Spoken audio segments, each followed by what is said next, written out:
can sell this podcast.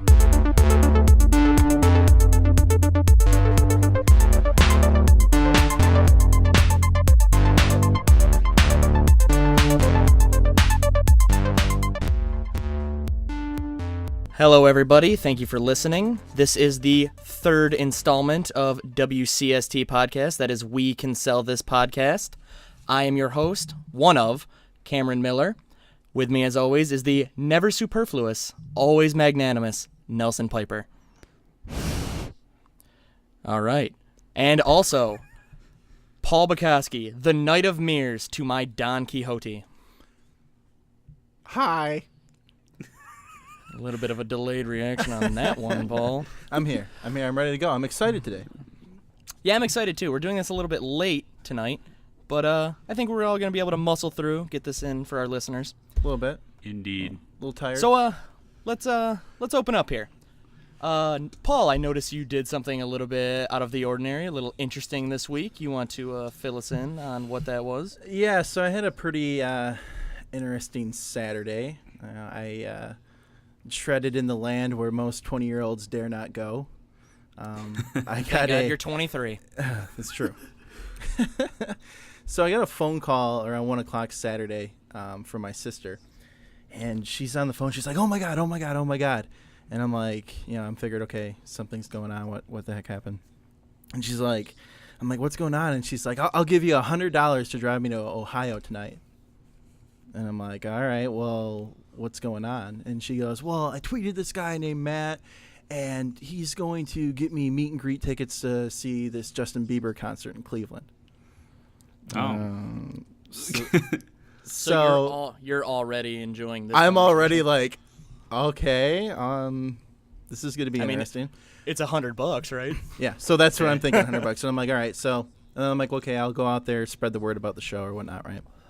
So, and for those of you who don't know, my sister's a huge Justin Bieber fan. She's probably gone to all of his concerts and has actually gotten into VIP before to meet him. So this isn't too much out of the norm. So did he remember her?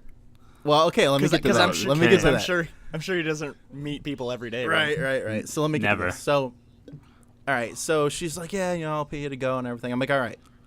So the show's in Cleveland. That's like 3 hours away from where we're located. It's like 1 in the afternoon, and I'm like, okay, well, we got to go now if you want to get there. The show started at 8 o'clock, and the meet and greet was at 5:30.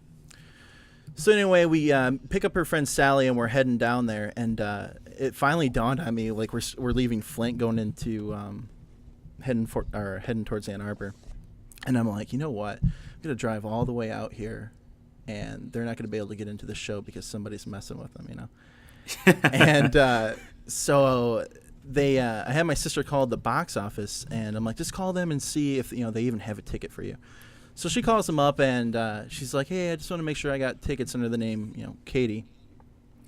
And they look, and they're like, yeah, we got a couple meet and greet tickets here for you, but we don't have any tickets for the show.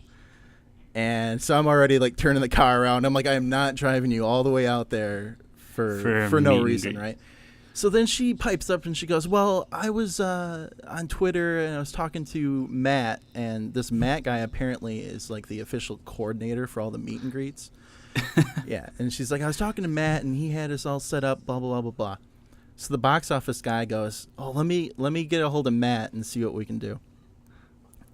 So he comes back on the phone and he's like, all right, Matt said he's going to call you and we'll get this figured out. So at this point, she's freaking out. She's got this big event coordinator calling her, putting her on the spot that she doesn't have tickets to a show. So he actually calls her phone, and he's like, hey, what's going on? And she's like, hey, we're on our way to the show, but did he say it that seductively? Yeah, he did. I heard it. Hey, what's going on? Hey, how you doing? Yeah. So she's like, yeah, we don't have tickets for the show. We're on our way and this and that. And he goes, all right, I'll take care of it. I like how we've changed this Matt character into just this awesome Lothario at this point. So anyway, all right. So we're heading to Cleveland, Ohio. So we finally get there at around, it was probably 7:30. So 2 hours late for the meet and greet? 2 hours late for the meet and greet. I'm like, I'm sorry, guys, but, at least you'll be able to see the show and whatever. So they get out of the car. They go into the venue, and they go up to the box office, and that Matt guy's there waiting for him. And he had, like, VIP bracelets for him and all that stuff. So he takes him down this, secret corridor into this elevator, and there's security. There's security in the elevator, and they're like, where childhood innocence goes to die. Yeah, yeah, and they're all like, oh, whoa, who are they? Who are they? And Matt's like, they're with me. Well, that sounded a little bit less seductive, though. Right. Well, he's already got him in his clutches at this point. Right. So they go up the elevator, and they get they get into the room, and obviously Justin Bieber's standing there, right? Oh boy. So no big deal. So they're doing individual pictures with him for the meet and greets, and they're next in line. And what they do for the last group of people is just one big group photo. Yeah. And so my sister and her friend Sally ended up walk up to him, and they're like, "Hey, what's going on?" And they talk for a minute, and this one girl cuts in front of my sister in the picture. And apparently Justin pushed her aside and then grabbed my sister and was like, no, you're going to stand here. So anyway, they got the he picture has to be and so stuff. sick of that Oh, shit man. at this point. I know. So The Biebs. So that was that's what happened this weekend. So I was able to meet quite a few people out there after the show. Talked about how we do our show every week, and we had a couple of people actually write in on our Facebook here. A couple of the different Belieber fans, and that's kind of what I want to get into. This Belieber thing is this massive following, apparently, for Justin Bieber.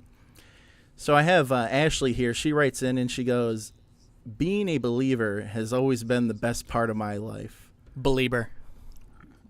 I had so many experiences and made new friends. Honestly, it's the best fan base and family ever." So I wanted to ask you guys, how do you feel about these large, masses of people that kind of group around all these different celebrities and stuff like that? Well, for me, in my experience, I was in California when Michael Jackson died, and to be honest, it was really rather freaky.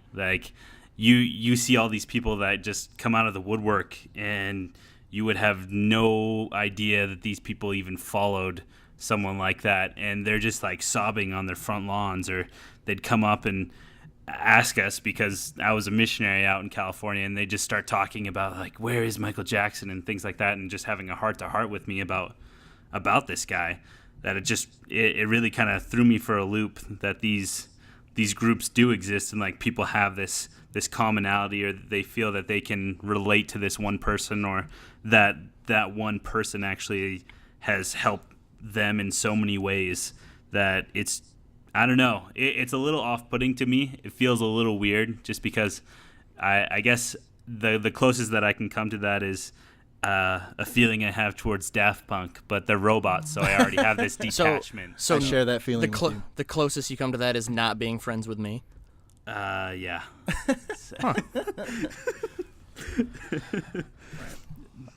My take on it is, I think it's cool when you find a group of people who have the same interests as you, and you're able to have a conversation about something that you both care really deeply about. Kind of like us. Kind of like us. Kind of like us. I do consider myself a slightly older, little bit more handsome Justin Bieber figure. People just gravitate towards my gravitas and my Your my physique. talents. Not my physique. Not at all that. Be sure to follow Mr. Cameron Miller on Twitter.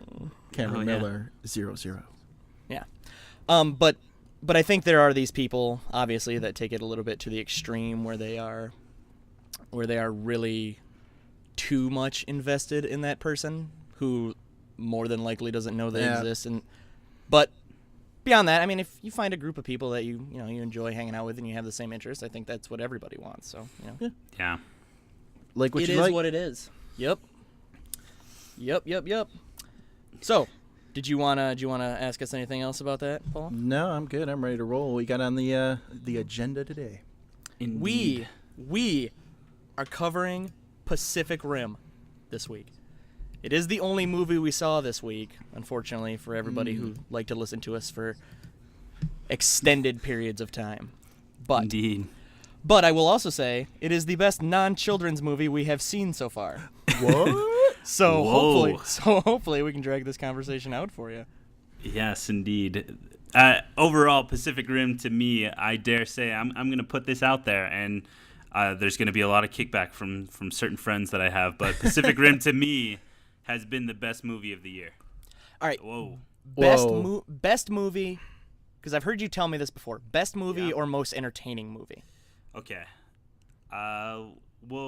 We'll change that. I'll say most entertaining. I guess I haven't given a ton of thought to the best movie, but by far the one that I have not critiqued in my head from the moment the movie started. It's for me at least, that's my problem, my curse, if you will, is that the second a movie starts, I'm like, this is dumb. This is a stupid way of starting anything. And it's really the way I greet any new person that I meet in my life. I automatically hate you. So it's really you were actually able to just sit down and enjoy this movie without dissecting, okay, that was weird dialogue, okay, they filmed that part first, that part second, type thing. Exactly. I wasn't dissecting all that in my head, and I could just sit down and enjoy and get amped up for the next monster fight. And Which, in my opinion, there was not enough of. So- Stick to what you do best, Pacific Rim. Yeah, and that's one of the points that I wanted to make about this movie. I wouldn't go as far to say as it's my favorite movie of the year so far. I actually enjoyed The Great Gatsby quite a bit, but this movie, to me, it should have stuck with what Cameron said. It should have stuck with what it did so well, and that was the big fights. The backstory that they established with this was basically two brothers ran a Jaeger together. That's what they call these big robots in this movie. They run this Jaeger together.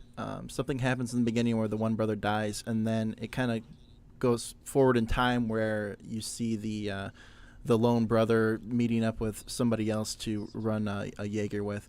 That whole backstory, I didn't need it. You know what I mean? I would have rather it been, hey, two brothers kicking ass in a robot, and then let's just watch that. But they tried to, work in this story with these characters I didn't really care too much about. Well, that's what I think about the movie. I think if we got right down to it, that's probably why Nelson liked it as much as he did, if I had to guess, is because when you come into a movie like this, you don't have the expectations of a great story. You're looking for the action, and the action was good. I mean, it was really entertaining. I enjoyed that part. But this was the first movie that me and Paul have seen together since we started doing this, and I kind of noticed, I think I noticed anyway, a little bit of us doing the same thing where there were like some of these strange dialogue moments where it was just so cheesy. Like the main character to me was just a complete mash of just like every lone wolf type guy that you can like line you can throw into a movie.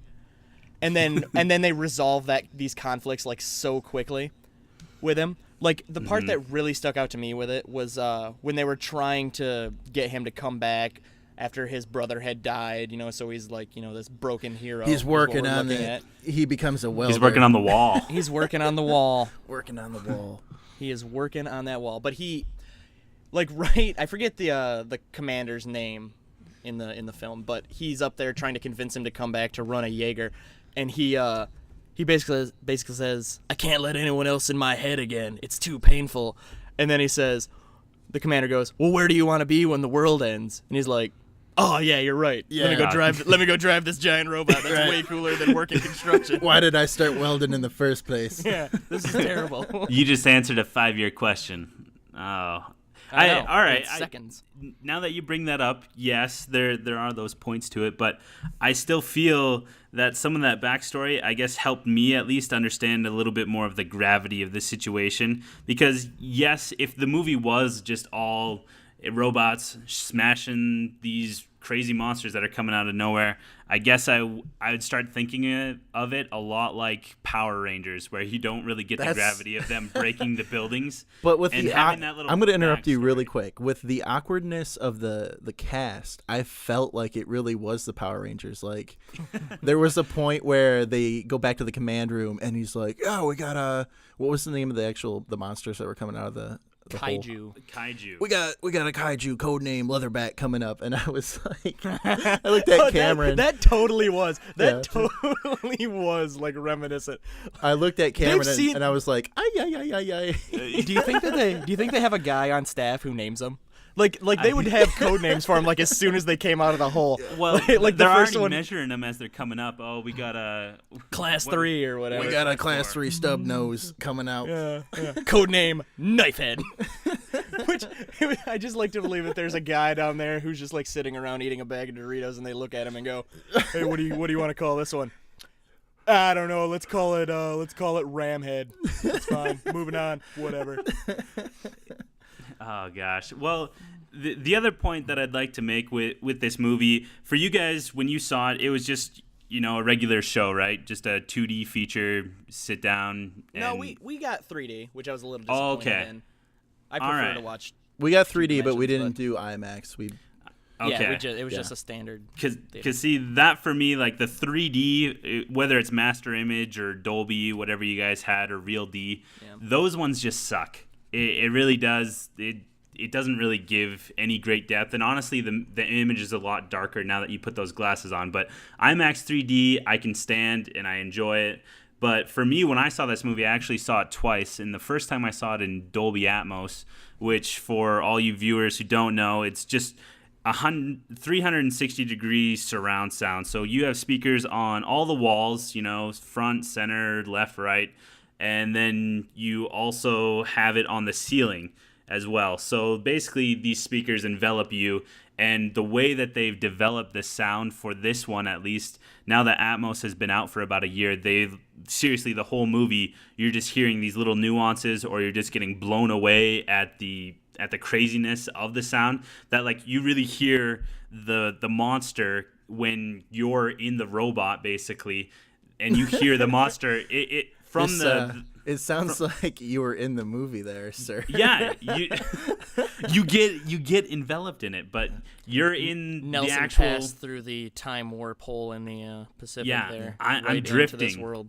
I'm drifting with these people, and you hear the monster coming from the back and like over your head, and then just smashing into him. Yeah. Did you ever have a moment of actual terror, like a monster was coming through the movie theater? Yeah, it really creeped me out. I actually still have parts of the memories of everyone who's in that theater, so Nice. That was a little sketch-tacular. And then the next time I saw it in D-Box. So that's motion seats for everyone. You move about a foot left, right, center, back. It's a everything roller like that. coaster in your own movie theater. Indeed. And with an action movie like this, it's worth it. So I guess both of those times, my I want to senses say this were real enveloped quick more. about D-Box. I've done it like once or twice in my life, but the first time that I ever did it was the movie I saw was The Book of Eli. Yeah, that's what I seen it the first time I did it too. So I think that kind of I think that was like the first movie that had it in the local Yeah. theater we have around here. I remember Oh, that wow. there was like nothing that moved you except for maybe a couple of things with the music, and then there was one part where this machine gun like lights up somebody, and you're like, "Da-da-da-da-da-da-da-da." That's the only thing in the entire movie. I was like, wow, an extra $20 for that. Nice. I have a Now- vibrating chair at home, thank you. Now with this one though, you're getting it like the whole time. When they drop in, you're getting dropped in with it. So I'm connected again on another. I love this. On another So, physical level. I gotta ask: is there a the ultimate Pacific Rim experience where it's like IMAX 3D with D-Box? No, see that's the thing. They don't work well. They don't play nice together. D-Box and IMAX will never work, but D-Box and Atmos might at some point. Sounds There's like D-Box is being a D-bag. Well, they're from Quebec, so Oh, that explains it. indeed. So Sorry to all of our Canadians. Quebec listeners out there. yeah. I'm not apologizing to them. But you basically, the best experience that you could theoretically have is you could have 3D D-Box, and that just gives you a headache. I tried that with Avengers, but getting back with Pacific Rim here, it was a great movie to me with the action. I the whole time was just enveloped anytime that there was a big fight. My only qualms are two parts in this show where he punches through this building and his arm stops right as he hits like this the little motion balls like going back and forth, and I was just like, I couldn't stand it. And then that was really funny. I want to tell this real quick. We were sitting in the theater and that happened, and it was moderately full. But when that moment happened, there was one guy in the front who goes, "Huh." it just like in sequence with the little ball. And for listeners, there's the part in the movie where they're fighting and the monster or the robot's arm goes in through this skyscraper, and there's one of those what's that pendulum? It's called an executive toy. An executive toy. It's basically 5 hanging balls, and when you pull one back, the momentum like pushes through and knocks each on the end back and forth. So there's all this carnage, but that one thing on the desk is okay. And yeah, like right when that ball lifted, he was like, meh. I also remember when we were leaving the theater, and I think it was the same guy. I didn't hear what movie he compared it to, but as we were leaving, he goes, "I haven't laughed this much since I've seen," and then whatever movie it was, and I was like, "What were you laughing at?" And then the other part to me was when the two scientists are working on the second brain of this monster, and the one like gets up and he's like he has to puke, and there's just a conveniently placed disheveled toilet that he can go to in the middle of nowhere. Just all this wreckage and carnage. Oh, there's one toilet for him to puke in. I think the same guy laughed at that moment too. Vomit.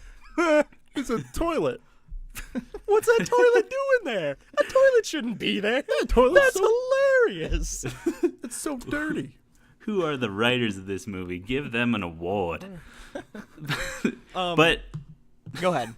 Well, overall with Pacific Rim, I loved the sound that they did for it in Atmos. I like the D-Box motion that they did. Granted, these are two completely like separate companies to what the actual studio has done. I guess Atmos is tied in a little bit more, but when it came down to the action and when it came to all the fights and everything like that, I really liked it, and I can't wait for someone to just cut all of the backstory and it's just the fights, and we can call it Power Rangers. Yeah, really and if someone could recolor them so that they actually look like a Zord. Zords. Yeah, it's going to be great. I mean, where me and Paul say it would have been so much better if it was just action. I gotta believe that that's a hard movie to pitch if you've got no story. You know what I mean? Yeah. Like so I understand the necessity for it. I just, but like I didn't go in expecting to be blown away by the story. You know what I mean? Yeah. I liked the movie. I liked the movie, but I thought the script sucked. But I just felt that they should have focused on what they did good.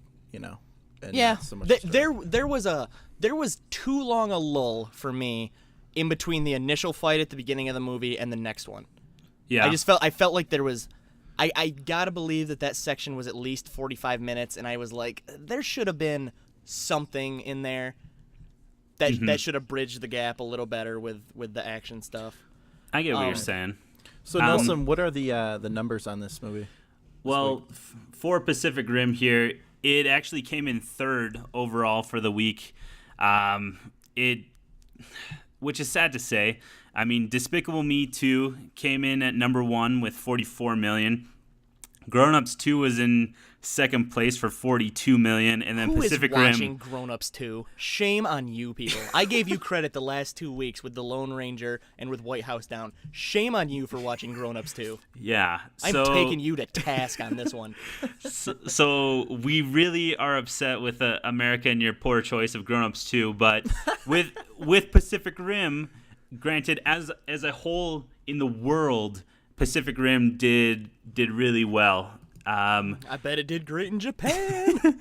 It did. It got over 9.6 million in actually South Korea. It hasn't opened up in Japan. China, Japan, France, Germany, Spain, and Brazil are coming up this upcoming weekend.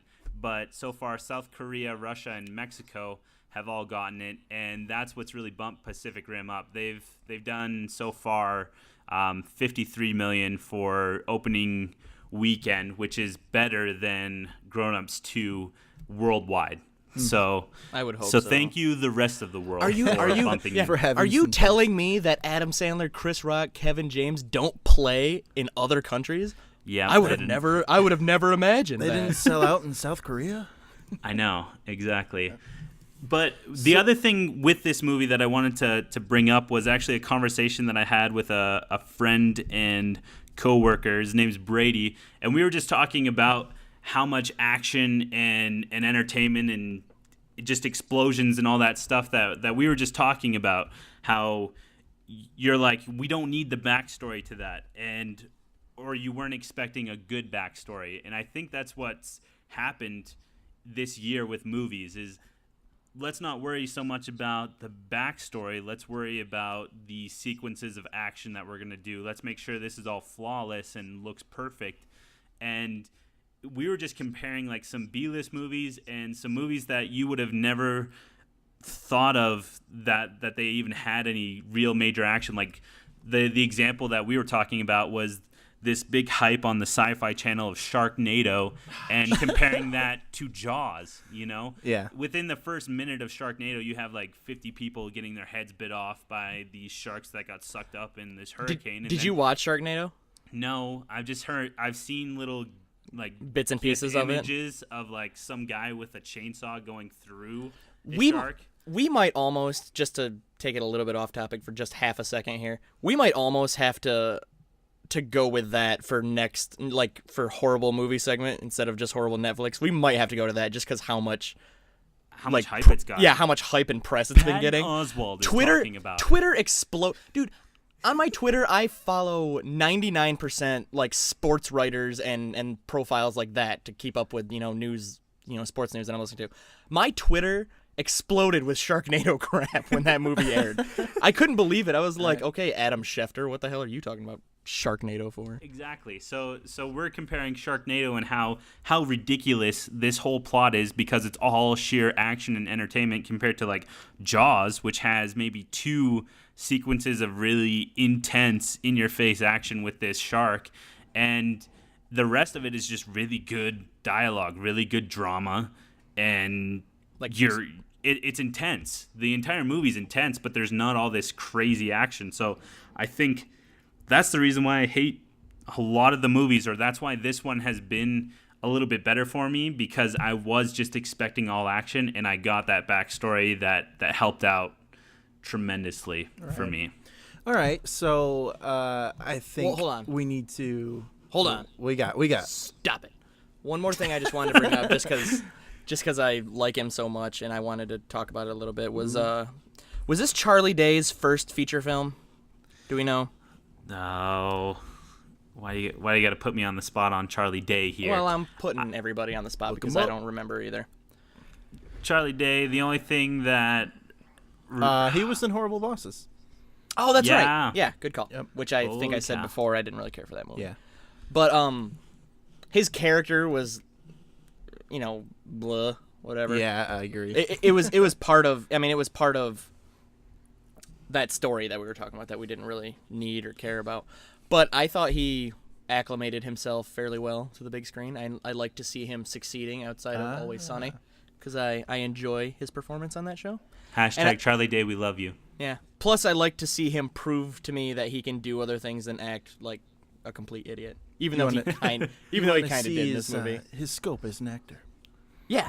I'm really looking for his range, and he really upped it with this. I mean, he can play crazy scientist guy. All right. So yeah. So what I want to do is let's wrap up the Pacific Rim here. How many Jaeger bombs you guys gonna rate this movie? Jaeger bombs, Jaeger how bombs, is that? Jaeger bombs. How is that line not in the movie? I'm sure there's some kind of trademark infringement, but when they're like carrying the nuke down there, which they didn't wind up using to blow the hole up or whatever, but how is that not called the Jaeger bomb? Right.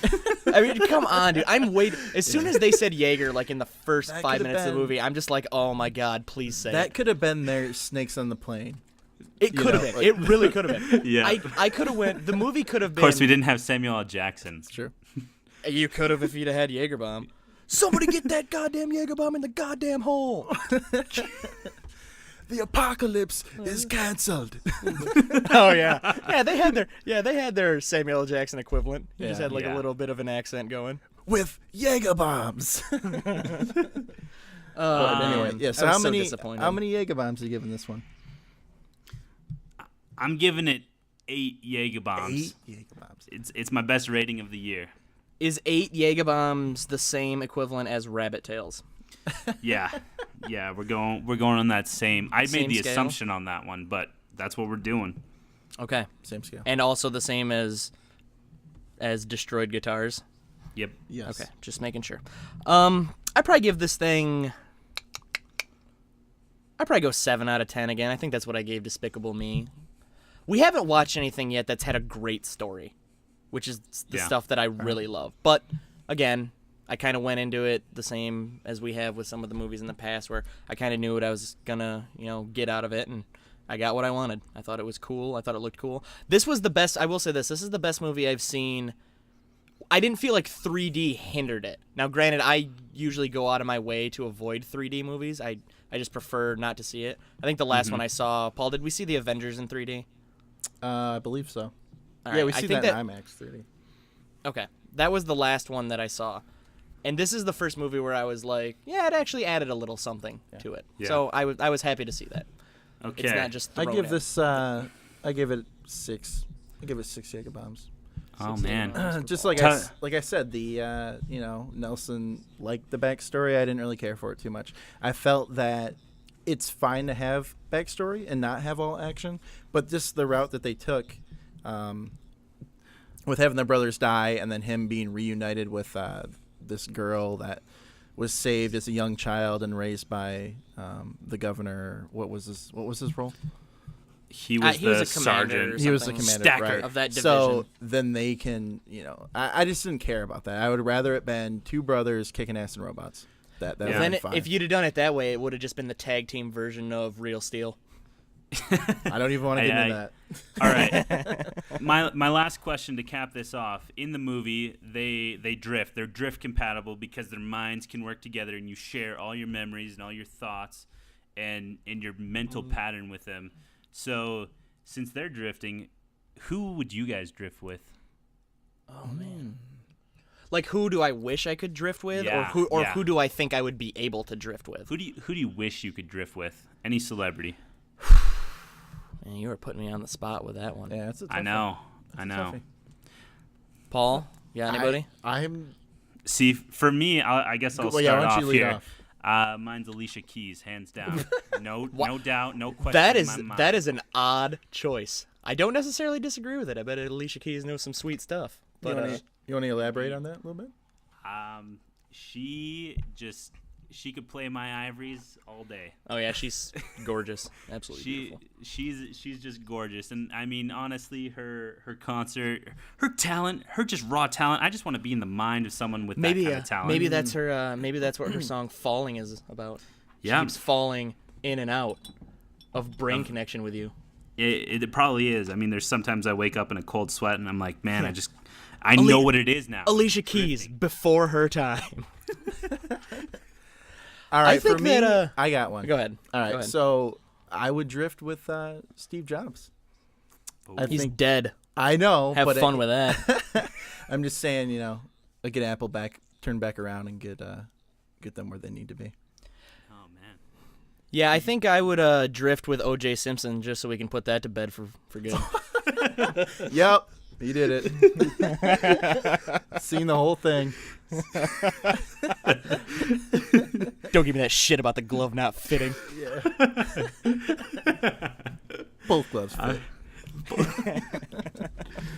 All right, guys. Well, moving on here, we're gonna talk about our horrible Netflix movie, and really, We it finally lives up. got to it. It lives up to the title in every way, shape, and form. Horrible Netflix movie. We went with our heads option, Poultrygeist, Night of the Chicken Dead. So, Really quick, I want to where give do we another. start? I want to give another quick shout out to Frank. Frank, my boy. Frank, You did my well. boy. Yeah, Frank. Thanks for reaching out to us and getting this movie on our list. And again, everybody that's out there listening, we want to do this every week. So if you guys could just send us in your recommendations, and we'll actually get a list up on our Facebook page or on our blog and have people vote for whatever movie they want us to do next week. So I just wanted to get that out there really quick. So thanks again, Frank, for writing us in on this. Yeah, definitely. You just gave me a great Thursday morning. All right. I watched this thing this morning, and it just ruined my whole day. So it's directed here by Lloyd Kaufman, okay, and Toxic Avenger fame. He's over the top. Even when you look at his pictures, he's a strange cat. I classified him as the poor man's. Oh my gosh, I completely forgot. Tarantino, you told me earlier. Yeah, the poor man's Tarantino. Basically, I don't really understand this comparison either. Well, okay, so I'm saying, Tarantino takes a liking to the art and the dialogue into his films, right? And he, that's his way of telling the story. I think structure is, that's a better way to say it. So I feel with Lloyd Kaufman, he likes to go on the completely opposite end of the spectrum and say, hey, I'm going to show you the most bizarre, wacky crap, and I know it's crap, but that's what we strive for. Yeah, that's the thing we had to know coming in. His production company is called Troma, and they do tons of movies like this, like just complete B-list gore horror stuff. And it's got, this weird, quirky comedy edge to it. So before we get into it, it's terrible. You knew it was going to be terrible when you recommended it and you heard we were going to talk about it. That's the whole point of this segment. But this type of movie does have a niche. There are people who enjoy it for just the off-the-wall stuff that you're going to see. Just the ridiculous stuff. So while we're about to, tear a new asshole, it does have its place. So speaking of tearing a new asshole, yeah, you like that setup, didn't you? The opening. So scene. You remember where they tore that guy a new asshole? I'll just say this movie was an hour and 40 minutes, and it was an hour and 20 minutes, and I was able to finish it in about 40. So. There was a lot of skimming during this. Yeah. It's hard to. I think, Paul, you said you watched the whole. Front to back, I watched right? it from front to back. Yep. You are a strong. So man. Let's start out with the beginning, right? So, as I said, there's a graveyard scene in the beginning where first 2 minutes, you know what you're getting into here. Yeah. Our main role, Arby is his name. Yeah, we don't want to call him an actor. Right. No. I don't even know the actor's name. I didn't look it up. Jason Yakinen. Jason Yakinen. He's in the graveyard with the love interest of the movie, and Wendy. They're doing what, teens do. And smoke pot. They just so happen to be on it. They happen to be on an Indian burial ground. They are consummating their love for each other. Yeah. And things run amok.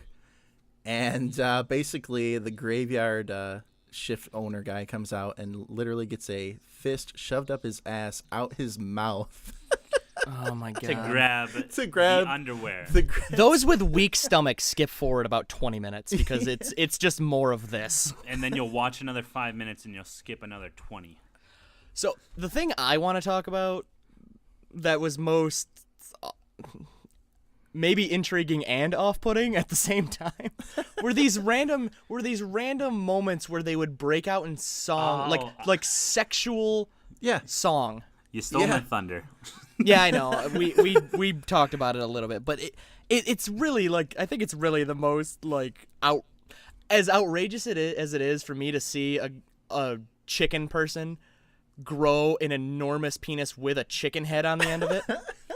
I think the fact that they wrote 4-ish musical numbers to ridiculous just sexual stuff was the part that was the most jarring for me. No, they're I will say, as absurd as that sounds, they're really good at that.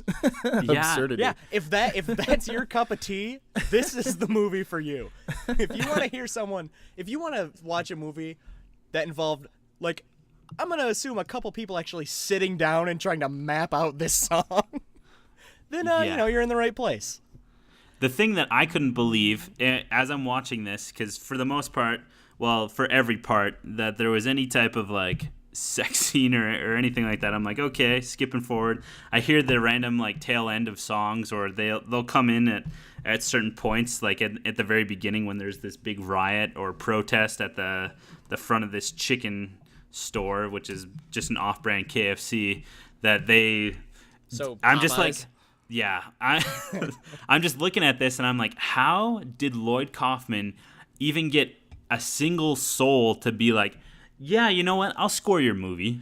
That sounds like a great movie. Let me get the whole premise. Okay, so we're gonna have a musical right as these chicks are all just making out, and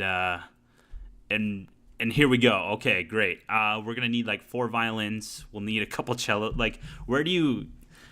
Yeah, how do you even where do you start? get into Yeah. the B-list? Where's that orchestra? Yeah.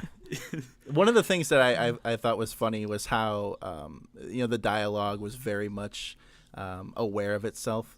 Yeah, So it pokes one of the fun at itself. Yeah, one the of the whole things time. that I thought was funny, and they kept saying it was, my mom's a retard, my dad's blind. I can't be off at college getting smart.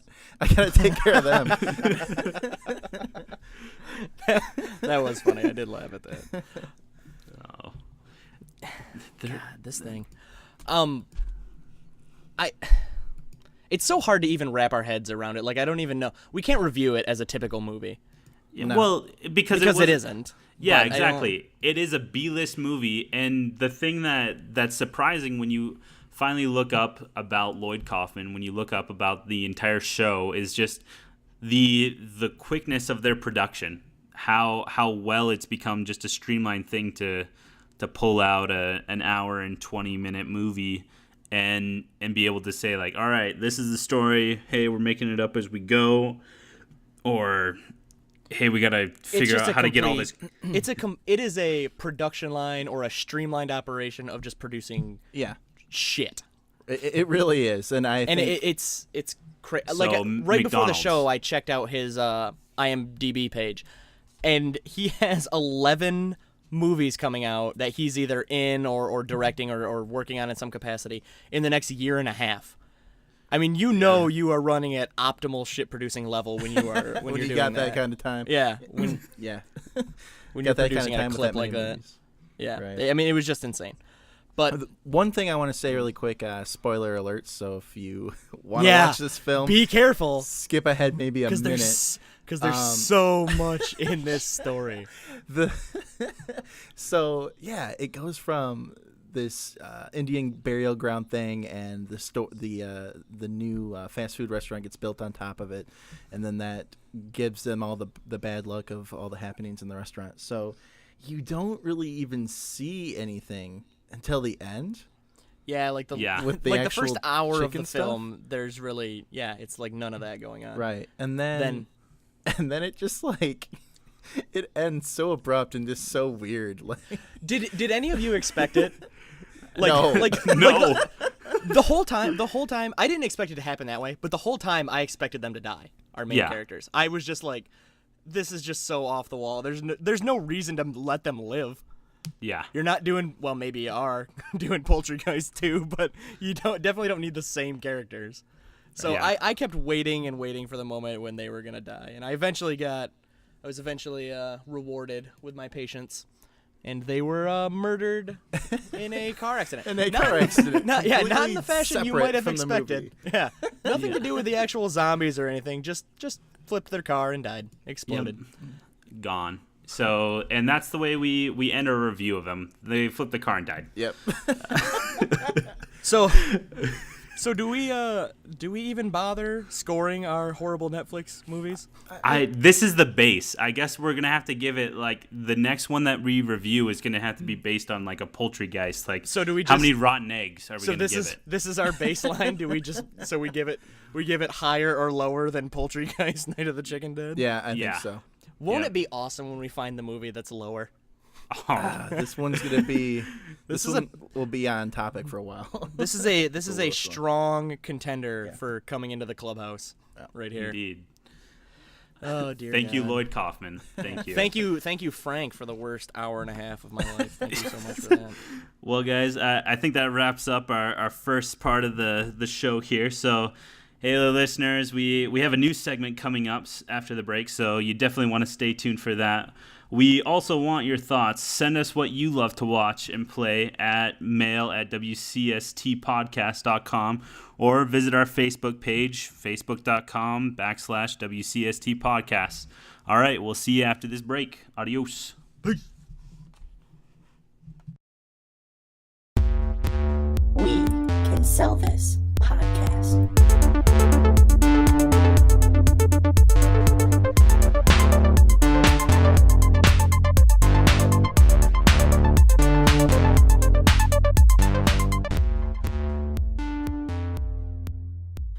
Okay, so we're back, and to start off this lovely second section here, we're going to be talking about some number twos. And that is planning right there. Indeed, what a pun. But in all honesty, I work in the service industry. I am a manager at a movie theater, and I really cannot believe how many people defecate in the theater. Not in a restroom, not in a place of dumping said waste, but literally crapping on the floor, in the theater, under the screen. Oh my gosh. Okay. That's elaborate. That's like a heist there. Like, okay. You have made a conscious decision to shit under a movie screen, right? Exactly. Now, granted, there's homeless people. I could understand that a little bit more because they just don't have standards, and I don't think highly of homeless people. So I'm sorry, America, if you're offended by that, but I just to don't. all the homeless listening out there. It's funny With your because there's none. But I seriously, in the past week, I've cleaned up 2, and overall, well, I haven't Aren't you a cleaned it up. manager? Yes. I was gonna say, can't you delegate? Can't you manage this job? No, half the time it comes to me afterwards from my supervisors, or what are now called like department leaders. That, Hey Nelson, we got another guy taking a shit in the theater. Got another Doog over here. No, I'll have a guest come up to me and they're like, there's a turd in the women's restroom in the handicap stall. And I just like, That's where it's supposed to be, right? Yeah, I was gonna say that's where it belongs. Well, I do like, she's like, it's on the floor. And I just like do a double take at her and I'm like, oh my gosh, I am so sorry. We'll get someone to take care of that right away. And it's the worst thing for me in my life to be like, to go up to one of my team members that I say, hey, April, how's your day going? Oh, great. I'm going to need you to take care of a dump on the floor in the restroom. What are your opinions on human waste? Well, I'm having Yay, a tough nay? time with my boyfriend right now, and just really need somebody to talk to. Yeah, sure. Can you go into the restroom? There's something waiting for you. Tell you what, we will take care of that situation immediately after you take care of this one. We got that covered. So I seriously, I dealt with that. And then I deal with people, it's not just turds. So I guess it's not just people saying, I'm going to leave my mark, a visible and odor mark. But I'm going, like, there's other people who are like dogs and just pissing on trees, but they're pissing on my walls. One person actually legitimately took a piss on our wall, and like a guy that I'm friends with at the theater, he was actually one of the people who built the place. He comes walking through the doors and sees this guy taking a piss on our wall, and he goes, "What are you doing?" And the guy obviously sounds embarrassed, which is kind of a surprise, to be honest. I was gonna say, if you've already committed to it, there's no reason for shame at this point. Exactly. But he is literally 10 feet away from outside in mulch where there's a tree, bushes, something that you would do when you're camping. But Urinating in public, that will get you put on a sex offenders list, sir. yeah. So my friend just starts asking him for his name and stuff like that, and he's in a tracksuit, even more creepy, and shakes it off and runs away. And well, at least he was dressed appropriately for being gone. Yeah, go. But he comes to me, and I'm just doing my thing in the morning, checking off theaters. And he comes by and he's like, "Hey, not cleaning up shit." Some guy took a piss, and I was like, "Oh, congratulations!" And every time I just think it's normal that someone, they peed in a urinal, they went in a toilet, and he's like, on the wall. And that's where I do my little double take of how has society or people as a whole just gotten these few random people who I guess ate too much paste in kindergarten and just think, yeah, you know what, this is what I do, this is how I get my rocks off, taking a piss on a wall, marking my territory. Dude, that's America. You do what you want, Freedom. America. Peeing on walls whenever we want. Well, exactly. All right. So, speaking of cleaning some mess up, we actually got a email here from one of our fans, Nick from Lansing, actually, if you can believe that. Nick from Lansing writes in and he says, I listened to episode 2 last week of you guys, and Nelson had made a point about 4K support on the PS4. Apparently, Nelson, 4K is on both systems. You want to explain yourself? No, Nick Burns. Okay, this is what happened. Nelson read some reviews about the PS4 and got really excited about it. Did he bother to check and see if Xbox One had it? No. Enough said. Why would we do our due diligence? That implies that we have ethical standards on this program, which we certainly do not. Well, hold your horses there. That he continues to say. In addition, when we spoke about Drive Club last week, we had said that it comes with a PS4 at launch, and that actually is partly with true. PlayStation Plus subscribe, right? According to Nick here, he's actually seen that it's a supplemented version of the game. What do you got to say to that, Cameron? Yeah, I saw that, and I think, obviously we missed the mark on that one. I didn't see the article, but okay, so it's a supplemented version. The article says you get all the same features, so that I take from that what we're missing out is on, a couple of cars or a couple of tracks. So let's value that as a $10 to $15 DLC package, which I guarantee you'll be able to download anyway if you want to, and you still have a $45, $50 value. So maybe not the $10 bonus we were talking about, but I think the title still pays for your first year of PS Plus. So I don't really have too much more to say than that, except to go eat a big one, Nick Burns. All right. Well, we appreciate you writing in, and if you guys hear stuff that we say that is wrong, feel free to correct us, and we'll tell you how we feel. yeah. We will not pull our punches, just as I'm sure you won't in your emails. But I do want to say this real quick. I don't want anyone to get the impression that we consider ourselves on this program to be experts in any of the areas we talk about. It's just something that we want to do. They're things we enjoy. They're things we want to talk about. And we're going to miss things. We're probably going to miss multiple things every episode. And we do want you to correct us on it. And we'll bring it up. And I no sarcasm, I am genuinely, apologetic for having missed that article because it would have been relevant to the conversation. But I don't want anyone to get the impression that we're trying to be more than what we are. The way I look at it is when we talk about things, the way we interpret them is the way a lot of people who read a lot of the stuff online is going to interpret them too. So not everyone is going to go out and, do the in-depth digging, and we're kind of presenting that side, which really explains, how people are perceiving each of the consoles or each of, the things we talk about in pop culture and where they actually do lie in people's minds. Yeah. So I think it's an appropriate format to do it that way. Good. But again, we are going to miss things, so we do apologize, and we will do our due diligence to be better. But we know we're not going to be perfect, and to be honest, I don't really want us to be. Yeah. And again, just another quick shout out there to all the listeners. We do, really appreciate your feedback. So feel free to, message us on the topics that you would like us to discuss. And No. Do not feel free. We demand your feedback. You listen to it, we won't let you leave. yeah. Yes. You must listen and respond, or we will ban you from this program. I am not good with technical things, but I will figure this out. We'll get Steve Jobs. He's dead. Drift him. I have one more email here that came in from another fan, AJ from Clio. He asked Nelson Piper directly, "Sir, did you have the chance to play The Last of Us yet?" We haven't talked about this since episode 1. I know. It's been a long time. It feels so long ago. But to answer that, AJ Berger, it's a definitive no.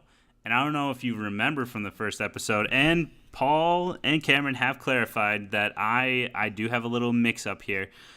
I still have yet to receive any funds and or donations from anyone for hashtag Nelson's PS4 fund.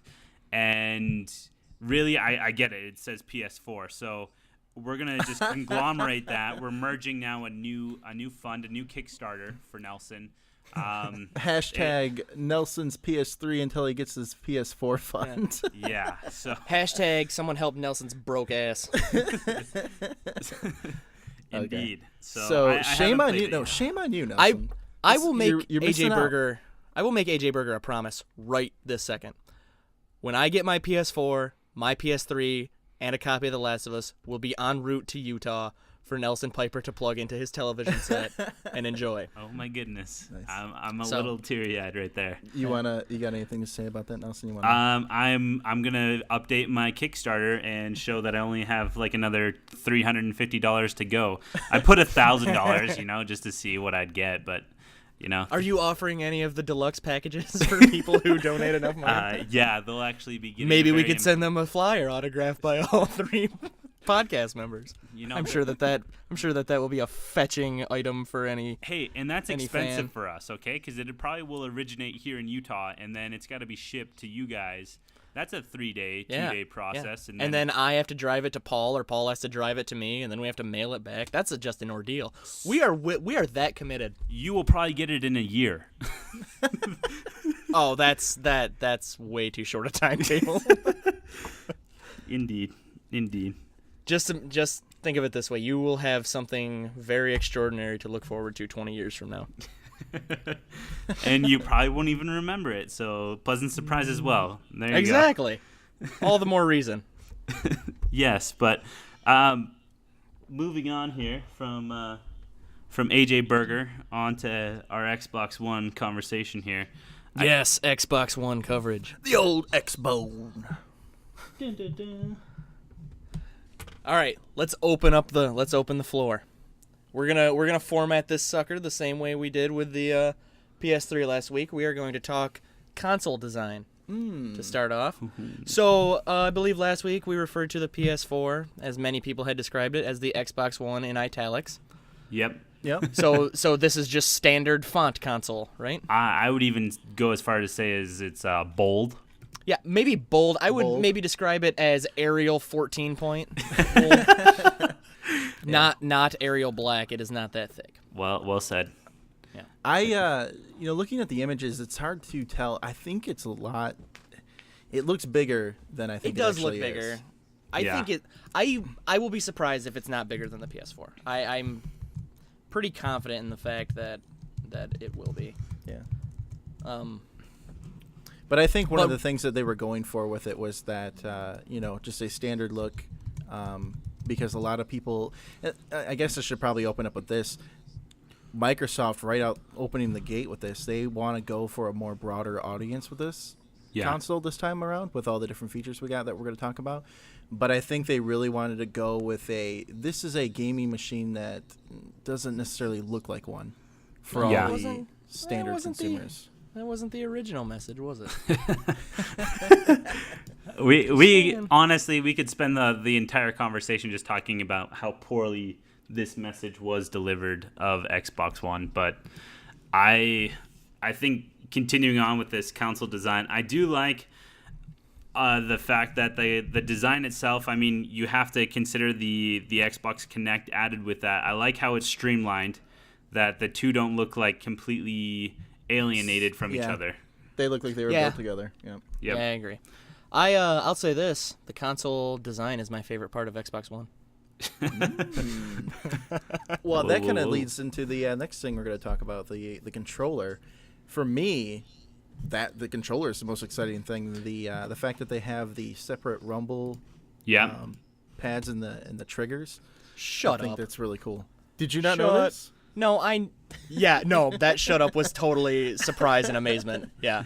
No. I think it's cool. Rumble, dude, the last time anyone cared about Rumble was the Rumble pack on the N64. It's not the Yeah. rumble. It's not the rumble in the controller. It's the fact that the trigger has feedback. It's huge. Yeah. Whatever. You're shooting a gun. Shooting a machine I'll gun. take I'll take the touchpad. It's Thank you very much. it's D-box for your hands. It's a D-box hands. D-box hands. But Sounds like yeah, the D-box overall hands. design of it, There's nothing really new outside of that Rumble feature on Right. this controller, really. It It's looks- really the same thing. it looks like the 360 controller meshed with the original fat Xbox controller Yeah. a little bit. Yeah, it kind of does. It really does kind of look like that. I'm staring at a picture of it right now. And It's the backside that really gets me. It's the grip. Because again, when I play with a PlayStation controller, same basic concept is still being used. I can see myself getting cramps from the way that I have to hold it for certain games, for first-person shooters and things like that. But the Xbox controller has always just been this glove that my hand just loves. I'm going to have to take the opinion of the masses on this one, because most people I talk to say that first-person shooter is better on Xbox. A lot of it having to do with the control. Since I've been with Sony for so long, the staggered analog thing, I don't like that. I feel like my right hand is reaching Really? way too far to get that. Yeah, I don't like it at all. At all. So and again, we've talked about this in the past episodes. I don't really play first-person shooters, so it's it probably has something to do with that. But I find it awkward when playing other games, so I'm not a fan of that. But again, I'd go with the masses on it because apparently it's better for first-person games. So Right. whatever. So let's talk about that the Kinect device. Yeah, packaged in. Are you ready to dance? Oh, The Kinect, I'm I remember- tangoing. I remember when the original Kinect came out, and it got like all this huge like press, and everyone wanted it who had an Xbox. And I just remember thinking to myself, like, it's gonna be so terrible once they actually start using it. Now I've used it in limited capacity, so maybe I'm wrong. But a lot of the people who own Xboxes that I talk to feel the same way. It really didn't have any decent purpose. So. Right. Well, and you're limited to only You so were- many you things were- without buttons. Yeah. You were one of these people, by the way, What? who got all hopped up on Kinect when it first. Yeah, I did. Yeah, I thought it was pretty cool. The thing about it is, though, right? So when it originally came out in the 360, you're already in, 5 years into the 360 being out. So Yeah. the Yeah. development at this point is, if you want to figure out how to, make a game for this peripheral, go ahead. But now with the Kinect, what is this, Kinect 2? Is that what they're calling it? With this? I think Yeah. it's just Kinect. With this, with it being included with the console, I feel that there's going to be more uses for it. You know what I mean? Yeah, I Designers are going to think- use it, from the get-go. I think they did the smart thing there. There's a reason for this, obviously, and we'll get into it in a few minutes here. But packaging it in is the best way to assure its viability. Yep. So I understand that, and I think it's a smart move to some point because you guarantee yourself, a functioning peripheral that, the box doesn't function without it, So it has to have a purpose. You have to use it. People are going to have to develop and design for it. So you guarantee its usefulness, which is smart. If you want people to have it and use it, then that's the way you do it. Package it in and don't let them not. Don't give them the option. Yeah, you're setting the standard that, hey, Yeah. this is here. Yeah, and I think that's gonna it's gonna help them a lot with this. But again, there's only so much you can do without buttons, you know? Yeah, I know. We see that in touch gaming and stuff. Right. That's why it's so frustrating. Exactly, yeah. And, like, back to the first Connect, some of the best games were the dance games, you know, and it's fun maybe at a party or whatever, but it's not, you know, it's not. Oh, I'm going to become expert on my dance game. Right. Yeah. It's just not. I mean, this thing, I haven't done a ton of reading on it, but supposedly it's a lot more intuitive. It can pick up a lot more motion. So if that's the case, then I think it's a significant upgrade. I mean, it has a lot more uses than just gaming if it's that intuitive. And that's, you know, been talked about a little bit and shown a little bit to this point. Right. So, I mean, I think it's a massive upgrade over original Connect, which I think just definitely basically kind of sucked. And I think part of me thinks they're doing it the right way, packaging it in. But if we don't have anything else more on it, we can talk about why it's hurting them too. I think that's where we should move next, because really the big focal point is that price point. Right. Immediately, everyone, including ourselves, is thinking, well, PS4 is $100 less. Stupids. Like, why would you do that? And it's like, well, they're packaging in the Kinect with it, and it's part of it. It's not a second thought. So that's where it comes in, and it makes sense. So, okay, I don't feel like I'm getting gypped off if I were to get the Xbox One as far as hardware. And it's funny that you say that about getting gypped off, Nelson, because AJ wrote us another email. He was on fire. He was on fire one night. And he writes in and says that one of the main issues that Xbox had at their conference was that they came off with this "we don't care" demeanor. Yeah. And are we talking about E3 or the February event? I'm talking about the February event, actually. Okay. And basically, you know, it kind of stems into right there with their package. They're saying, this is what we have. You're getting it. Mm-hmm. You know, and they're not giving you the option to where, like, Sony is saying, yeah, we do have this at a peripheral, but we're not going to make it mandatory. So there you have some, you know, fluctuation. If you don't, that's something you're not interested in, you don't have to pay for it up front. Whereas Microsoft is saying, you know what, we got big plans for this. This is going to be with it day one, and you're going to pay for it now. Yeah.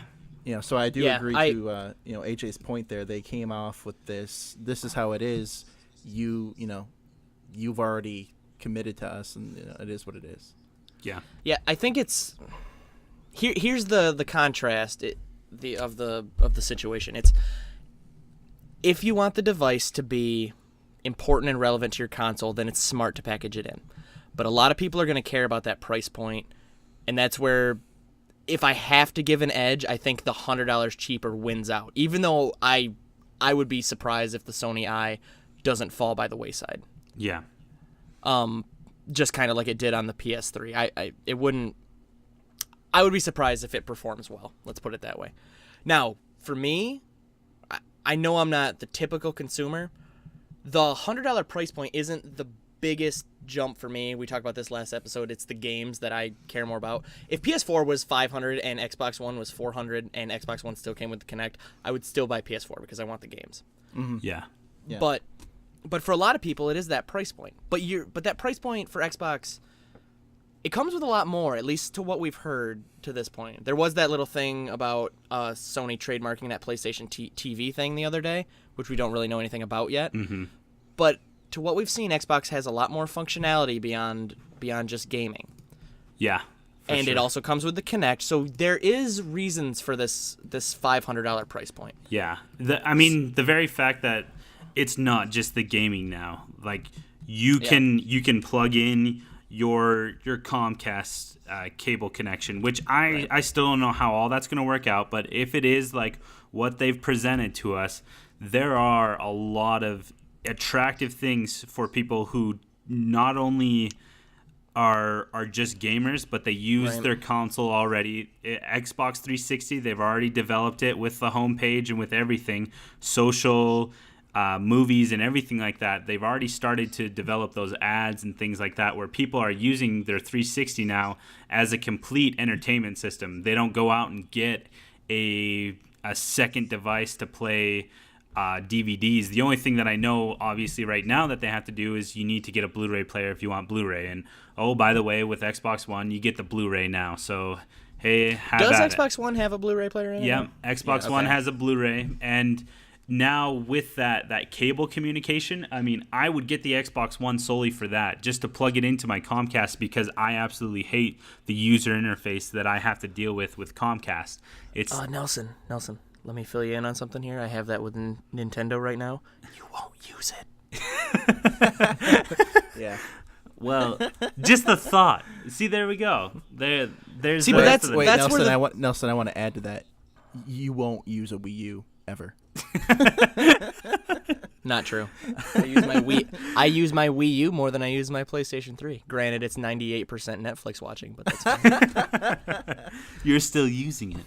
It still serves a purpose. I like being able to watch Netflix at night without the massive light coming from my TV. Fair enough. Huge selling point, Wii U. Focus more on that. You can watch TV while you sleep, but it won't bother you. It's not going to bug you. But going back to the flaw of Xbox One, the thing that bugs me is the Kinect itself and how creepy it is. And for those of you who don't know, there's a few random facts that I'm going to put out there that are going to make you feel like this is a zeitgeist YouTube video describing how America is being controlled by Microsoft. But this is a segment right here where this perfectly describes what I was talking about a few minutes ago. This is something that we have read and perceived in a certain way, which may not be completely accurate. But this is what the rest of America hears. But and this sees. is what we're hearing, and this is what it sounds like, and this sounds terrible. All right, Nick Burns. Okay. So lay off. Well, the very first thing is you can turn the Xbox One on and off with your voice, right? Yep. So that means that your microphone is literally always on. It is always hearing things. It can, theoretically, someone could hack in, and 1 and 2 webcams will be able to be hacked, or that's how many they're projecting will be hacked. But Nelson, they're only listening for Xbox on. Oh. That's the only thing that matters to them. That's what they're trying to push to me. Garbage. Someone will hack that. The second one is it can analyze faces, emotional expressions, and even heartbeats. So I don't know how it's getting my heartbeat, but the sheer fact that any single person could freaking get that information, just it creeps me out. He seems very tired tonight. We should break in tonight. Let's make our move. Yes, a low resting heartbeat. He's feeling comfortable. That or the creepiness of like, oh, his heartbeat's going up, hers is going up. Oh, we got something here. So many more celebrity sex tapes. So many creepy people. Peeping Toms can take advantage of this. Exactly. Thieves can take advantage of this. Normal people can look at it and try to figure out what creepy things they could do with it. What's everyone's favorite pastime? People watching. Now you can do it from the comfort of your own couch. You can watch people watching you. Ooh, now that is an interesting dynamic right there. There we go. Big Brother times 10. But the other part that creeped me out was, or that really upset me and made me angry, were a few of the other plans include restricting access of paid content if the camera detects extra viewers who did not pay. So if you're about to watch the other guys and there's 5 of you there, but you only purchased for 4, you didn't get that 99 cents extra for that 5th person, sorry guys, it's not going to work.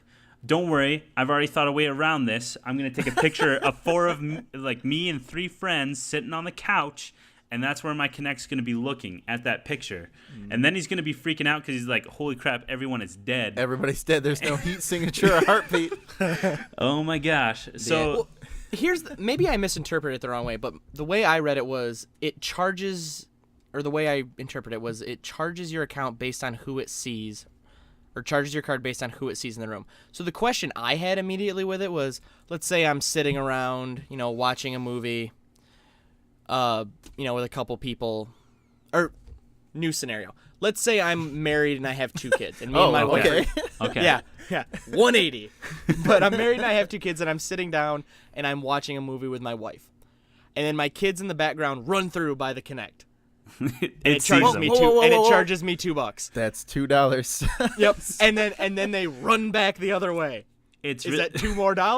Like, I don't. It's going to be great parenting. Great parenting. You sit over there. The Xbox is on. We should probably. Everyone will probably just start reflecting it through mirrors. The movies they're watching. I was just gonna say that, yeah, or do a parameter check. And I already talked to Paul about this like a month ago about how this is going to lead to so many more homicides because of the fact that you can control it just with your voice.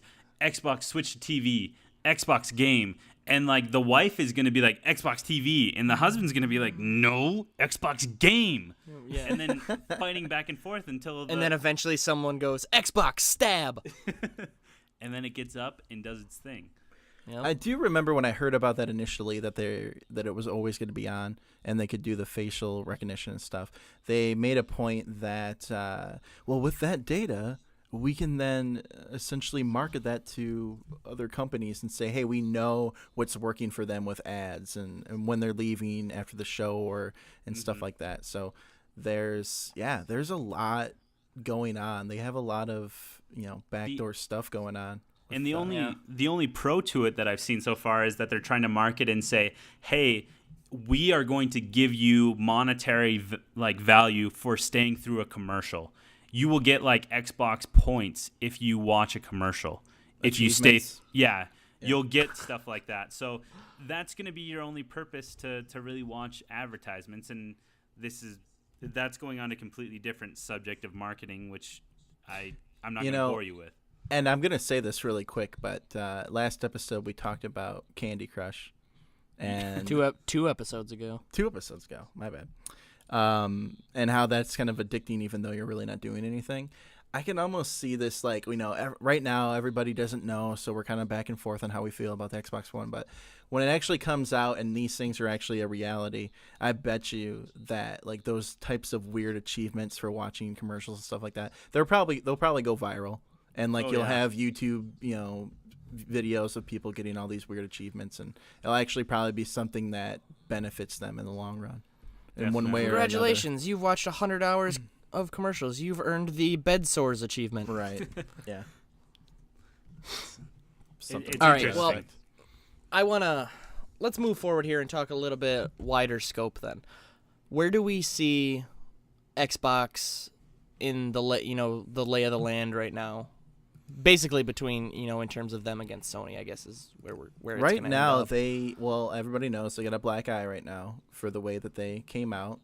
With the whole DRM stuff. Yeah, the DRM and then stuff. They pulled the 180. Yeah, they just got a lot of mixed messages coming out and no real answers for everything. And so I think there's just a lot of caution with it. Doing the 180 though, I mean, definitely helped them out a lot. I think it makes it more even for launch day. Yeah. What we're going to see this fall. But, I said it in one of the previous episodes. It's going to be, a 50-50 game, I think, in the long run, either way. Likely, I think they're going to get their message across. They're going to get their message across sooner or later. And I think things will be back to the way that we, I'm going to be interested to see how many people that buy this system are aware of that NSA stuff that we were talking about a minute ago.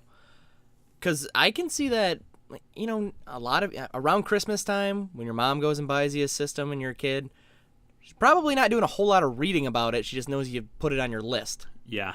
And once it's in your house and you start reading a little bit about stuff and or you start hearing things, I could see a real uproar, coming about Microsoft's way if this stuff doesn't get clarified and resolved. So I'm with you, Paul. I think probably in the end, the console ends up 50-50, 55-45, something like that. Right. But it's got a lot of hurdles right now. Yeah, as far as things that they have to explain or now recant or... Right. No, right. We didn't mean it that way. No. No one's watching you take a shower. It's fine. It can't move over there. Yeah.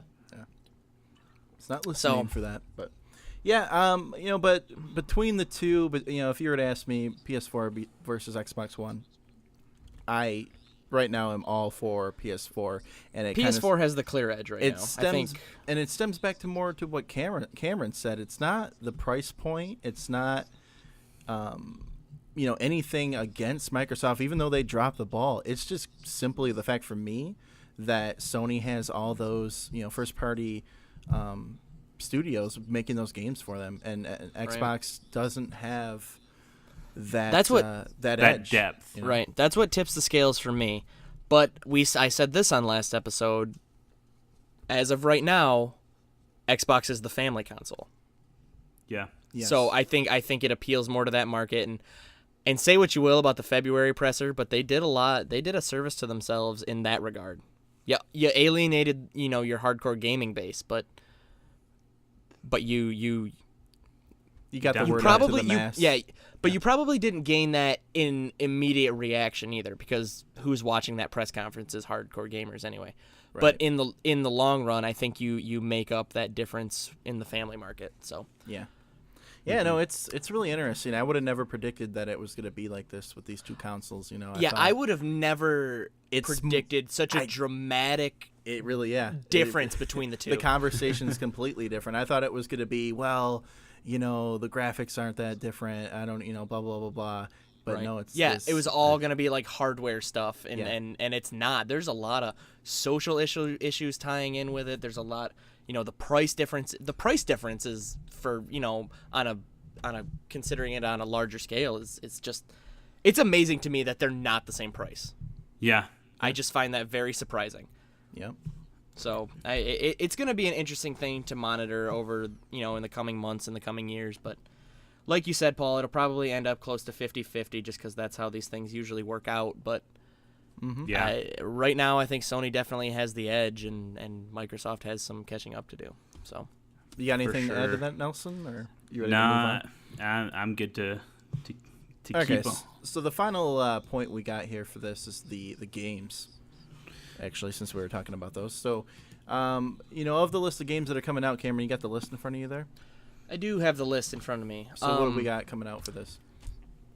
A lot of the same stuff that you saw on PS4, those third-party things. You've still got Assassin's Creed 4, Battlefield, Call of Duty, FIFA, all the sports games, Watch Dogs, Skylanders.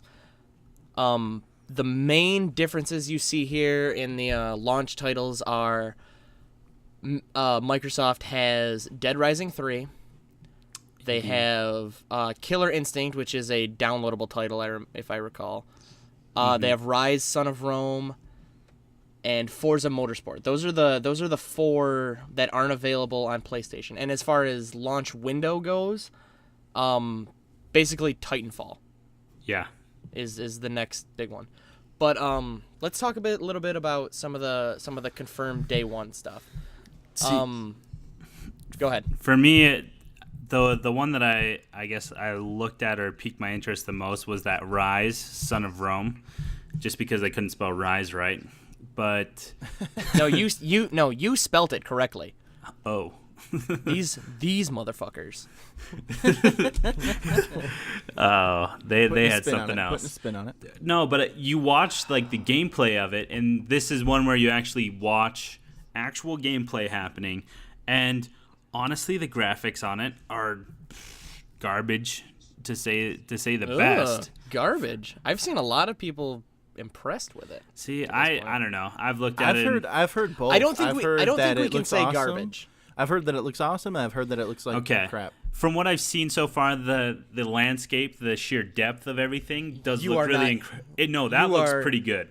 You are left wanting. But yeah, when it comes to the actual fighting with everyone and the fluidity of it and their actual realism, it's a lot like I don't know, you look at their eyes and you just really see that it is, for the most part, lifeless. It feels like it's a damn video game. It feels like it.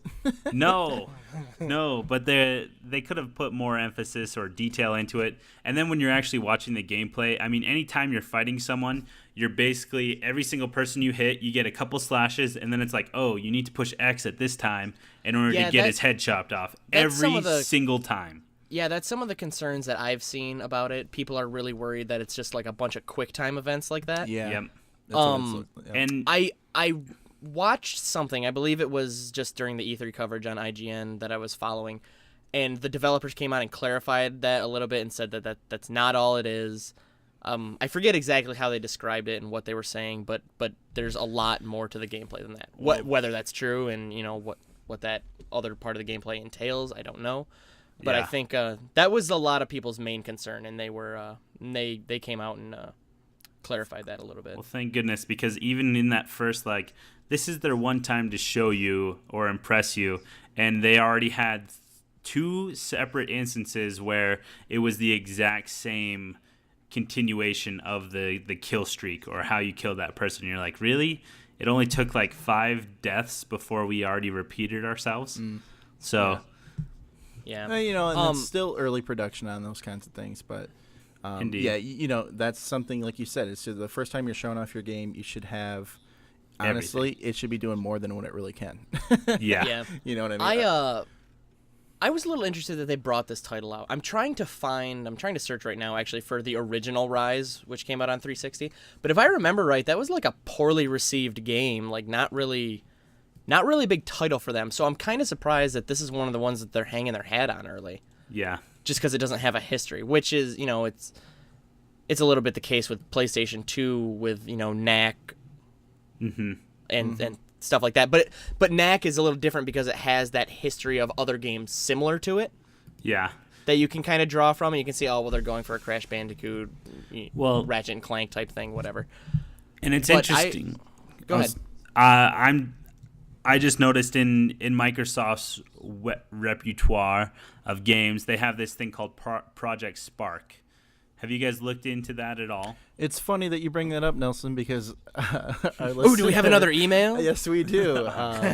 Believe it or not, actually, Nick wrote in again and brought up this Project Spark idea, and he wanted to know if we were aware of it and what our thoughts were on this project. Is this the create your own game thing? That's exactly what it is. And Nick goes right. on to say really quick that these types of games seem to have, you do have control, like Little Big Planet, right? For Sony, you have the ability. Quality title, yes, Paul. It is a quality title. You have the ability to make your own game, but at the same time, a lot of these games are kind of just templates of each other, with slight different variations. So, Nick goes on to say, is that what we feel about this Project Spark title as well? Go ahead. Well, I'm getting all of it here. You go ahead after you, lady. All right. Well, I'm just trying to. Yeah. I'm trying to not be rude. I'm gonna talk about something that nobody has any idea what the hell I'm talking about. But there was a title back in the PlayStation 2 games or days that was just called RPG Maker. Mm-hmm. And it was it tried to be this really expansive thing where you created, your own characters and your own world and this whole expansive thing. And I remember playing it, and it was so discombobulated, jumbled, impossible to handle, and back in those days, impossible to distribute, PS2. Now, I don't expect Project Spark to be that incompetent. Yeah. But I think that this is a really, really, really difficult concept to use. You're basically asking your audience to be creative when your audience, for the majority, is coming here to... But it's different than it is... Go ahead. It's different than it is with, Little Big Planet. Because, like you said, while it's a template, that template gives you a place to start. Right. That's what I'm saying. You're forcing your gamers to be creative. Right. Well, and a lot of people are. And I will not be surprised if Project Spark has, a lot of really entertaining, gameplay. Mm-hmm. But I think what they're trying to, tell you is that you can create Diablo 3 for yourself. Right. And I just don't, and I'll believe it when I see it. You know what I mean? I don't think that a guy sitting on his couch is anywhere near as talented as these developers. I don't think that this Project Spark is going to offer you enough tools to, even if you were talented, you would be able to. Now, I think it's going to create interesting content. I don't think it's going to create anything. Now it's going to create worthwhile. that interesting content, and I feel that just from watching the few YouTube videos that they have, or videos of Project Spark, it's going to be interesting because they're planning on not just using your controller. You have to use Xbox Glass on your smartphone. Smart Glass. And then you can also use, obviously, the proprietary device of the Kinect. So you literally can create an entire landscape just with your hands. Right. And you can zoom in and zoom out with your hands. So I think that part you're going to be like, holy crap, I'm Iron Man, or I'm Tony Stark. Like, I can make my own thing. But tell me if I'm wrong about this, but everything I've seen about it is it all seems to have this like medieval feel to it. Yeah, and that's where I was going to bring it up. Like, your content is limited, obviously, upon what they've given you as, like, you can't really design too much of it. You can't design your huts. You can get a hut and make it. I can put a mountain over here, but I can't tell you what type of country I'm in, what type of, what's the weather and all that, all the nuances of an area. Yeah. I can just make it a mountain. That's the impression I have so far. Anyway. Yeah, exactly. I might be way off base. Maybe this thing is way more expansive. And that's probably where they're going to get you with the DLC packs is hey, this was the medieval one. Now we want some crazy looking huts for that mountain. I was gonna say exactly. Yeah, this watch this ad. Watch this ad and then watch these movies. This could be a huge like money pit for people that really get interested in it. I didn't even think about that aspect of it. Yeah. But if they just keep holding back all this content, then that could be really frustrating. That's where they get you, and then that's where you get hosed too, because you're like, oh man, this person made a really great game on Project Spark. Unfortunately, they've done everything that they could with all the content that they had. So now we just are waiting on the next DLC pack. It's going to be another week until they build the game more. Right. Here's another thing that's interesting about it. If I buy Project Spark, and it's as expansive as they appear to be trying to make it sound, and I have to put in that much effort, how long does it take me to make a full-fledged game? Yeah. I mean, it could take me, let's say it takes me a year. So Project Spark has been out a year. People have bought it and there's nothing to play until a year later when, and a year later is when people are like putting out first drafts and like experimenting with things. Couldn't this be a thing where you're waiting like 3 years to figure out exactly what it's capable of? Yeah. And then by that time, so much other we're knee deep in the console cycle at this point. Right. You got other stuff coming out, and who gives a shit? And I think, that's something that the Wii U needs right now with this lull that they have with no games, is a title like that. And that's not a direct burn, but I'm just saying. You don't talk about Wii U. You don't know. I'm just saying they could use a title like that for people to waste time with. I don't think they could use a title like this. I think they could use a title. I don't think it should be something like this. Anything that draws out the process any further on Wii U sounds like a no-no to me. Well, Bad Nintendo. I think with the games that we've talked about, I mean, these are some of the things that they've, I guess, quote unquote, hung their hat on that, I mean, are somewhat intriguing. But again, it's coming back to that point that we had already said. We're focusing on the PS4 mainly because of those game titles that are coming out. Now, Forza is essentially for Xbox the counter to Drive Club, so cancel each other out. Dead Rising, you want to argue, is the counter to Killzone, I guess. I mean, I don't know.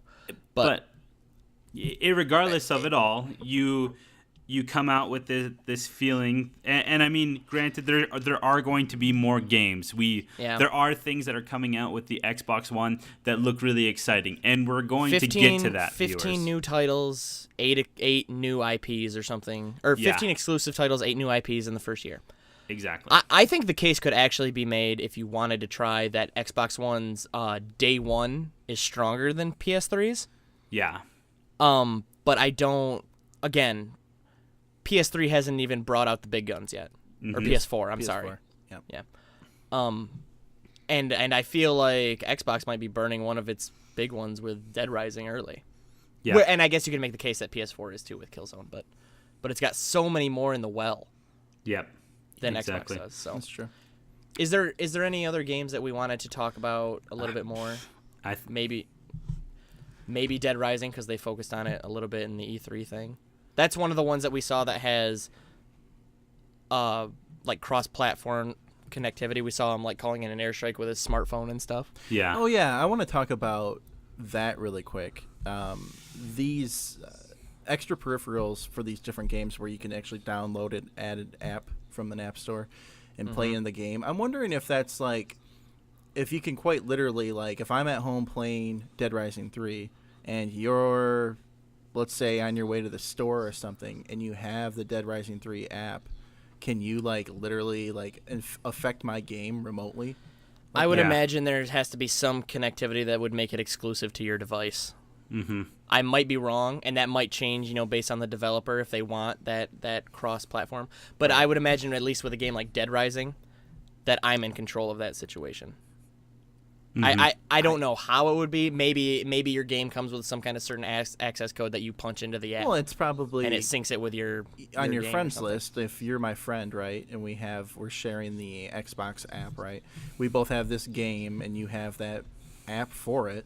I mean, it should work wherever you are. Yeah, theoretically you would be able to, but I would be surprised if they made that just something that you can pick up and do at a moment's notice. I feel like if it does have that kind of functionality, that I have to be allowed to do it by you in your game. You know what I mean? Right, yeah, probably. Yeah. So, I mean, I don't think that if you're playing Dead Rising and I'm just, driving down the road, fucking around with my phone, and I just go, oh, Paul's playing Dead Rising. Let me drop an airstrike right on his ass. I don't think that's going to happen. Yeah. So, yeah, that just opens up, if that is, in one way or another, if you do have to allow people, and I'm sure you have to, it's probably a feature you can turn on or off. But if you actually have that scalability with different apps for games, I could see that, being a completely different market. And that's really allowing the consoles to take advantage of these, app gaming markets, Yeah, for sure. Obviously, we're going to see a lot more of that in the future. They've already started pushing it a little bit in these conferences, so it's going to be something we get a lot more information on before the consoles launch, I would imagine. Yeah. We'll have a lot better scope in a few months from now from how exactly that'll work. As far as anything else coming out in the launch window, we talked a little bit about this one last episode, but we should probably talk about it again since it won at least IGN's Game of Show, and that's Titanfall.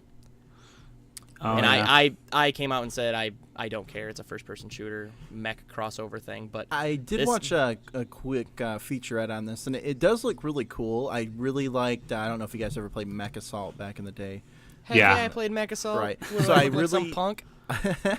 I really like to see mechs being back in the game, and I like how this is pretty much a multiplayer first-person shooter, but I really like how they've taken the time to put that single-player polish into a multiplayer game. So there's a lot of live action sequences where you're running, you jump up on a mech, you pull the guy out, you shoot him, and you take over his mech, and a lot of cinematic stuff like that. Yeah, there seems to be a lot of polish on that aspect you of the don't game. see that in multiplayer, and that was one of the coolest things I thought about this game was that they're doing I that. agree. I think that's cool. I will say this, like we know I don't play first person, but if I did own an Xbox, this would be one I would buy. Yeah, because absolutely. I think it has enough cool features. It's not selling me on the system like I think they want it to. But I'm also not their demographic they're probably trying to hit. But I would buy it if I had an Xbox. So, Yeah, I mean, I guess if you can get me to buy a first-person shooter, you're probably doing something right. Agreed. You look at the gameplay of this and you see the cinematics, and this is something where I'm like, this is the quality that I was expecting compared to the Rise. I think this is the best-looking game I've seen for Xbox One so far. Yeah. I would say it's probably... This, you can make the case for Forza, just because car games, like I think I said this before too, racing games in general just make... It's really easy to make that look great. Yeah. Because all the focal point is just on the car, and you can just the environments you drive in, so you can really just focus down on stuff. You don't have to get drawn out in these other areas. A quick note I want to make on all the next gen racing titles. I don't think it's going to be a graphical battle anymore. I think they're all going to look. No, it's not. They're all going to look amazing. I think where they need to stand out from each other is their community. the different options you have with setting up races and having clans. In terms of that type of game, I would completely agree with that. Yeah. And it looks like they're doing a lot more than they had in the past, in this generation. So, yeah. So on the right track for both systems as far as that's concerned. Cool. Good job. So I think that wraps up Xbox One for me. You guys got anything else you want to talk about? No, that's about it. Yeah, the only thing I would say is I'm sure I've come across pretty down on it. I'm not as down on it as I probably sound. I'm just a little bit of a fanboy for PlayStation right now. Yeah. So, I mean, outside of the weird NSA stuff, I think the system has a fighting chance with Sony and will probably do very well. Mm-hmm. And I'm not really worried about Microsoft falling by the wayside. So, Indeed. But going... In closing, Nelson. Well, continuing on, here we got a little bit of a recommendation for you folks, because up to this point, I mean, this has been our first real positive review that we've done of a lot of the stuff that's come out. Granted, it's not our fault. America, you have agreed with us on most of these, except for Grown Ups 2. But but we wanted to give you some stuff to really sink your teeth into and say, hey, that's not half bad. And Miller, I think you wanted to start this one off here.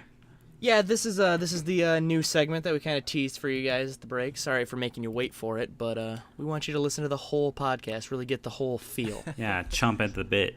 Yeah. So my recommendation is yesterday, actually, I guess 2 days ago now, being as it's very early on Tuesday morning.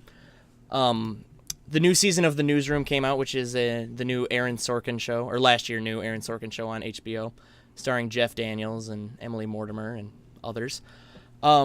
This is a show. I also just bought the Blu-rays of the first season, and they are I feel that they're excellent. What season is this in now? The second season just started yesterday, or Sunday night. Sunday night, the second season just started.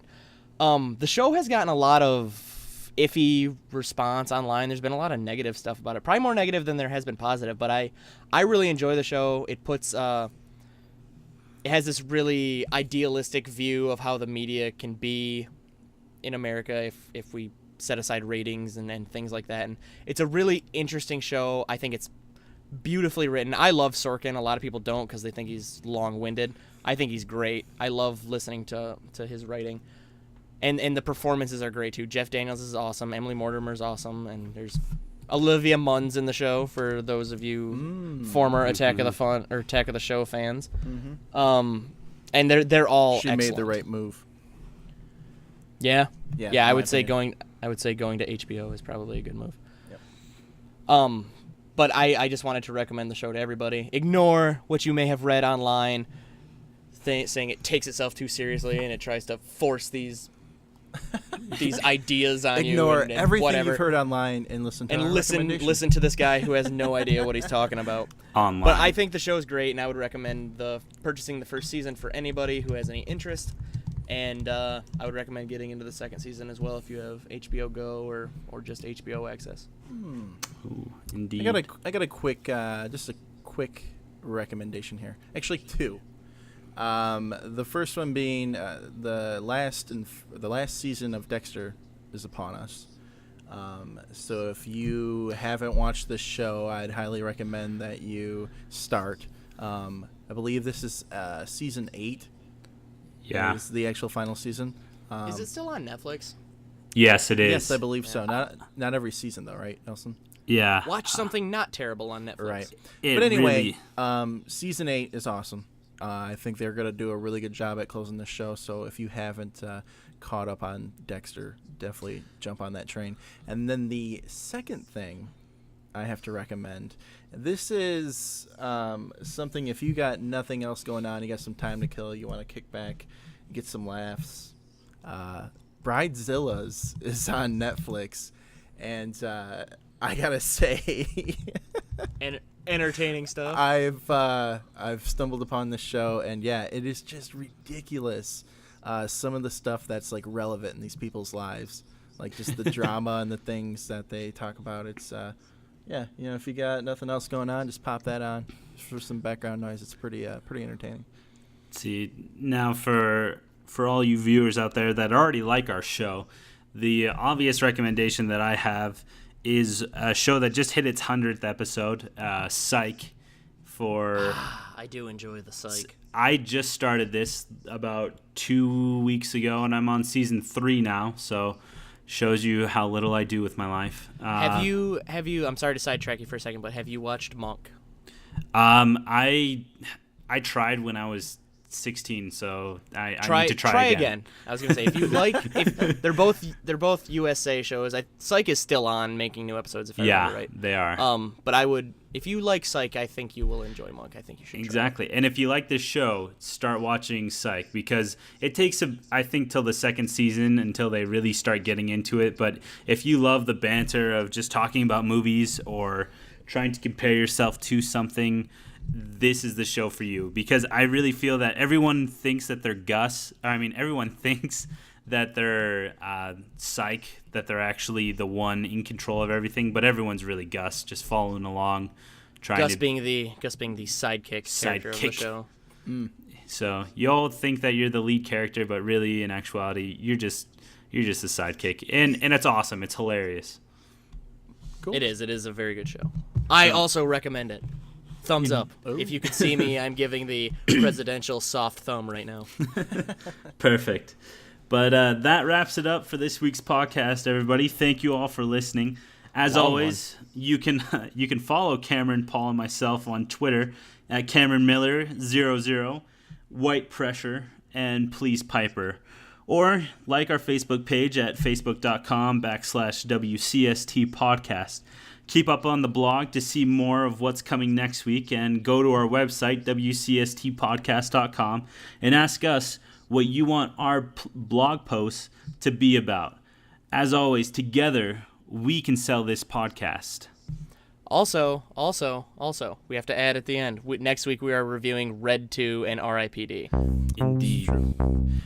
So stay tuned. Look forward to that. Enjoy. All of you Ryan Reynolds fans. All right. We'll see you guys next week. The abs on that guy. Out. Out.